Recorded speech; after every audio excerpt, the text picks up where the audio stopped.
퇴직을 앞두고 정말 궁금한 돈 이야기. 머니 레슨! 지난 시간에는 퇴직연금에 대해서 알아봤고 오늘은 이제 국민연금 차례입니다. 더 정확하고 또 명쾌한 정보를 드리기 위해서 오늘 특별히 국민연금공단에서 전문가분을 모셨는데요. 전은경 차장님, 안녕하세요.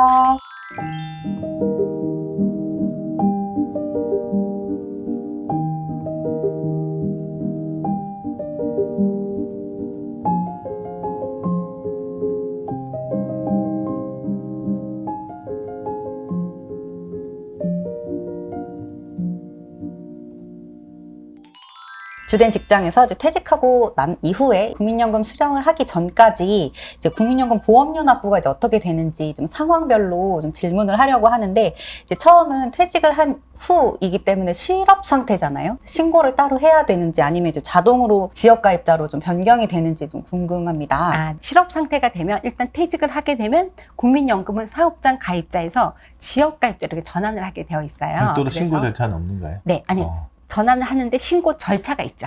네. 그래서 일단 퇴사를 하시게 되면 지역가입자 자격 취득 신고서가 주민등록상 주소지로 발송을 하게 돼 있어요. 저희가 공단에서. 네. 예. 그렇게 발송을 하게 되면 그걸 받으신 분은 이제 회사를 그만뒀으니까 소득이 없겠죠. 그래서 납부를 못하겠다라고 하면 국민연금에 있는 특이한 제도가 바로 납부 예외 제도인데, 소득이 없는 분은 납부를 멈출 수도 있어요. 심지어 회사를 다니시다가 그만두게 되면 우리가 구직활동을 하면서 고용보험 실업급여를 받잖아요. 네. 그렇죠. 실업급여를 받을 때도 실업급여 금액은 돈은 받긴 하지만 국민연금 법상 소득이 아니에요. 그렇기 때문에 그런 경우 실업급여를 받는 기간에도 납부 예외를 선택하실 수 있어요. 혹시라도 나는 소득이 없지만 지역가입자로 조금이라도 내고 싶어 라는 분이 있을 수 있어요. 그럴 때는 본인이 지역가입자 납부하겠다 신고를 하시면 되는데, 유선을 하셔도 되고요, 뭐 공단 내방하셔도 되고, 요즘 인터넷으로 또 신고를 하게 되어 있거든요. 그래서 본인이 인터넷으로 신고를 하게 되면 저희가 다 처리를 해드리게 되어 있습니다. 지역가입자로서 그러면 이제 내가 내고 싶다, 이 네. 기간을 비우고 싶지 않다 이렇게 했을 경우에는 그 지역가입자로 보험료가 책정되는 기준은 혹시 어떻게 좀 사람마다 네. 다른가요? 아니요, 사람마다 다른 건 아니고요. 일단 회사를 그만두시게 되면 소득이 없는 거잖아요. 그렇죠. 그래서 네. 소득이 없을 때는 우리 국민연금에서는 국민연금 임의가입이라 그래서요, 국민연금 가입자의 중위수 수독인 100만 원 기준으로 보험료를 부과하고 있고요. 100만 원이면 저희 국민연금 보험료는 9%예요. 그래서 9만 원 정도 납부를 하셔야 되고, 납부를 원하신다라고 하면 9만 원 이상부터 최고 보험료가 53만 1,000원이거든요. 그 보험료 중에서 본인이 선택해서 납부할 수가 있어요. 선택을 할 수가 있나요? 네, 맞아요. 난 소득이 없으니까 그냥 가만히 있으면 임의가입자 전환되는 거 아니야? 이렇게 물어보시는 분도 계신데, 네. 그 경우는 어떻게 되는 건가요? 임의가입은요, 소득 활동을 안 하는 분이 내가 납부를 원할 때 가입한 형태예요. 그러니까 그냥 가만히 있다고 임의가입이 되는 건 아니고요. 배우자가 소득 활동을 안 하고 있어요. 그러면 나는 당연 가입자라 그래서 사업장 가입자에서 지역 가입자로 전환이 되거든요. 근데 그 상대방 배우자는 소득이 없는 분인 거잖아요. 그러니까 그분은 내가 내고 싶다라고 할 때 임의가입을 하셔야 되는 거예요. 제 최저 보험료가 아까 9만 원이라고 했으니까 네네. 9만 원 보험료 계속 내고 있어요. 내고 네. 있는데, 사실상 바로 뭐 아르바이트를 한다거나 아니면 뭐 사업을 한다거나 해서 소득이 그보다 훨씬 더 많아질 수도 있잖아요. 네. 그런 경우에는 나중에 정산을 해가지고 덜 낸 거를 더 내게 되는 건가요? 아니면 그냥 낸 건 낸 거고 그 다음에 되는 건지 그게 좀 궁금하거든요. 네. 그러니까 처음에 회사를 다니다 그만뒀을 때 새로운 일을 할 때 내 소득이 뭐 바로 확정이 되는 경우도 있지만, 특히 자영업 같은 경우는 본인 매출액에서 비용을 다 공제액이 주기 때문에 실질적으로 본인 소득이 얼마가 될지는 자기 본인도 잘 모를 수가 있거든요. 그렇기 때문에 일단은 9만 원이라는 중위수 소득으로 납부를 하셨다가 나중에 이분이 자료가 입수가 되면 그때부터 보험료가 좀 올라가거나 내려갈 수 있어요. 그래서 자료가 입수된 이후부터는 이제 어떤 보험료를 선택할 수 없다라는 그런 측면이 있는 거죠. 그리고 해당하는 입수되는 그 공적인 자료보다 조금 더 많이 내는 건 본인이 원하면 가능하시고요. 이제 근데 예를 들어 소득이 200만 원이다라고 할 때 전 9만 원 계속 내겠어요. 그건 안 돼요. 왜냐면 200만 원이니까 18만 원 내셔야 되겠죠. 네.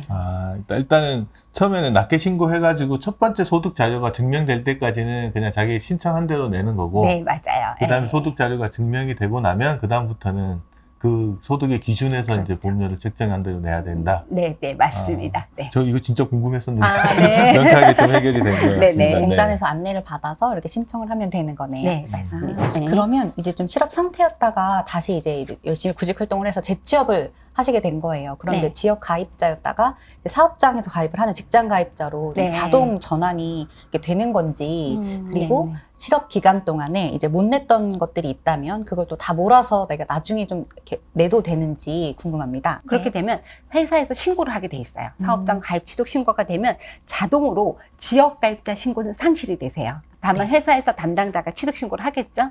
그래서 이제 네. 전환이 되면서 지역 가입자 고지는 이제 멈추게 되는 거고 사업장에서 나의 월급에 따라서 이렇게 부담이 되는 거죠. 그리고 이제 사업장 가입이 돼서 소득이 생겼잖아요. 네. 그런데 본인이 내가 회사를 안 다닌 기간 동안 보험료를 안 냈다라고 했을 때, 저는 안 낸 보험료를 다시 내고 싶어요 라는 분이 있으세요. 네, 그러면 그거를 추후에 납부한다. 그래서 추납이라 그러거든요. 아, 그래서 추납. 네, 추납부. 그거는 본인이 원할 때 납부할 수 있어요. 그 추후납부는 신고할 때 보험료로 책정이 되는 건가요? 맞아요. 추후납부는 내가 회사를 다니기 이전에는 소득이 없었잖아요. 근데 회사를 다녔습니다. 그러면 회사 월급이 200만 원이에요. 그러면 18만 원 납부하셔야 되잖아요. 근데 회사에서 내가 납부하는 보험료는 사업주가 반을 내주기 때문에 반만 내면 되는데 추납은 내가 과거에 안 냈던 기간을 납부하는 거잖아요. 그렇죠. 그래서 그 18만 원의 100%를 본인이 내셔야 되는 그런 부분이 있고요. 또 회사를 바로 취업을 하셨을 때 추납보험료를 납부하는 사람도 있지만 네. 나중에 나는 조금 추납을 늦게 내고 싶어 라는 분들도 있거든요. 그러면 언제든지 나중에 연금을 받기 이전에 납부하셔도 돼요. 어떤 일정 기간에 내가 추후납부를 이 기간 동안 하고 싶다 신청할 수가 있는 거네요. 수령 네. 전까지. 네네. 예. 다만 저희가 그런 건 있어요. 소득 대체율이라 그래가지고 어떤 뭐 연금을 줄 때 어느 정도 비율을 주겠다라는 비율이 있는데 올해가 42.5%이거든요. 근데 이게 조금 내려가게 돼 있거든요. 그래서 납부하는 시점에 소득 대체율을 따라간다라는 그 부분만 조금 조심하시면 되겠습니다. 제가 실무를 그러더라고요. 이게 추납보험료도 연말정산 때 소득공제가 맞아요. 되잖아요. 네네, 맞아요. 그래서 네. 보너스 많이 받은 해 맞습니다. 추납을 하더라고요. 그러면 소득세율이 높아지니까 소득공제를 많이 받는다고 네, 이렇게 맞아요. 하더라고요. 그래서 네. 그 가입 기간 중에 언제든지 해도 되지만 자기 세무적인 것도 이점을 좀 따져봐가지고 맞아요. 하는 게 좋을 것 맞습니다. 같아요. 예.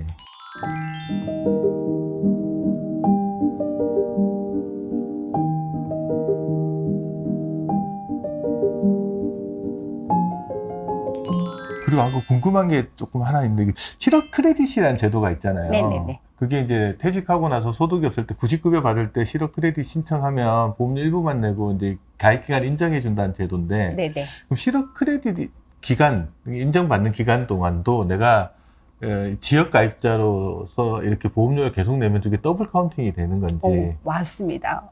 네. 맞아요? 네네. 그럼, 그거를 고객님들이 약간 이해를 좀 못하셔서 나는 실업 크레딧 내고 있는데 왜 국민연금을 또 내라고 그래요? 라고 질문을 되게 많이 하세요. 근데 이거는 실업 크레딧이라는 게 어떤 플러스 알파적인 효과잖아요. 그래서 내가 구직 활동을 했기 때문에 이 기간 동안 정부에서 일정 금액을 지원해 주는 거예요. 그래서 63,000원 보험료 기준으로 나는 15,750원만 내면 나머지 보험료를 돈으로 지원을 해주는데 그것만 냈을 때도 그 실업급여 기간이 12개월이다. 근데 나는 그 국민연금을 납부를 본인이 바로 그때 할 수도 있고요. 본인이 못했어요. 그러면 실업 크레딧을 받았지만 그 이후 기간을 나중에 12개월을 추납으로 납부를 할 수가 있어요.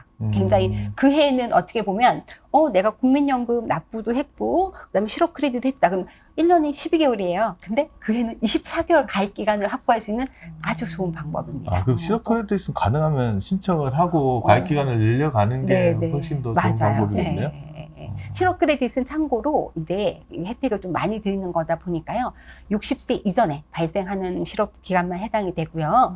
총 생애에 12개월만 실업 크레딧 인정이 돼요. 12개월만. 네네. 무드셀러님 되게 중요한 질문을. 이거 궁금했는데 어디 잘해주셨대요. 교과서에 찾아보면 안 나오더라고요. 그렇군요. 그래서 제가 항상 뭐 찾아보다 도저히 못 찾는 것들만 이제 질문을 좀 드리는 거라서. 네네.